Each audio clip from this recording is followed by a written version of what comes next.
Lieutenant Governor Garlin Gilchrist, talk to me a little bit about the anniversary that's coming up on Sunday when it has to do with the Crown Act here in Michigan. 2 years already. The Crown Act is yet another illustration of what it means to make it illegal for people to discriminate against people. In this case, for people because of their hair texture, their hairstyle, their hair color.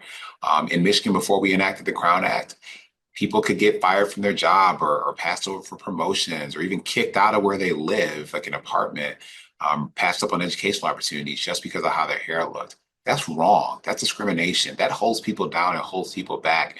That means that people can't pursue economic opportunity and all these kind of things. So it's really terrible. And so the Crown Act says that is done for in Michigan. And for 2 years now, we've eliminated that. And so I'm proud that Michigan has become a state, that has become a Crown Act state. There should be less discrimination and more opportunity. And that's what this represents. What have you heard from people in these last 2 years? Gratitude. Thank you. People have been telling the stories of how they were discriminated against because of their hair. I mean, I even think about just my own experience as a Black man, having people coming up and rubbing my hair and stuff like that. It's really messed up. And this something that disproportionately negatively impacts Black women. Who many as 40+% of them said they've experienced some kind of discrimination based on their hairstyle or hair texture. So this is about opening up the door to possibility, to economic opportunity, and protection, equal protection under the law for everyone, because we have the Crown Act in Michigan. Do you hope that other states see Michigan as a leader on this and enact their own law like this? Crown Act should be enacted everywhere in the United States of America. And frankly, no one should be discriminated against anywhere in the world based on their hair.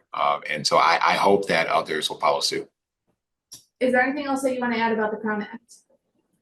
No, I think you covered it.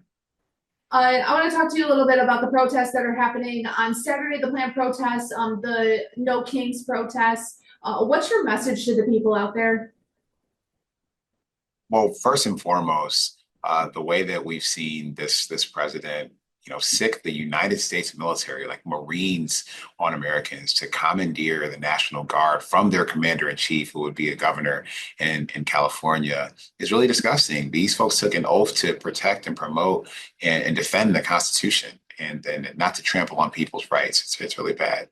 So if people are going to demonstrate this Saturday, I want them to make sure they do so peacefully, and they use their First Amendment rights, the same First Amendment rights that we've had since the Constitution was enacted. And we should remember that and recognize that this is one of the things that makes us American, our ability to be able to voice our free speech.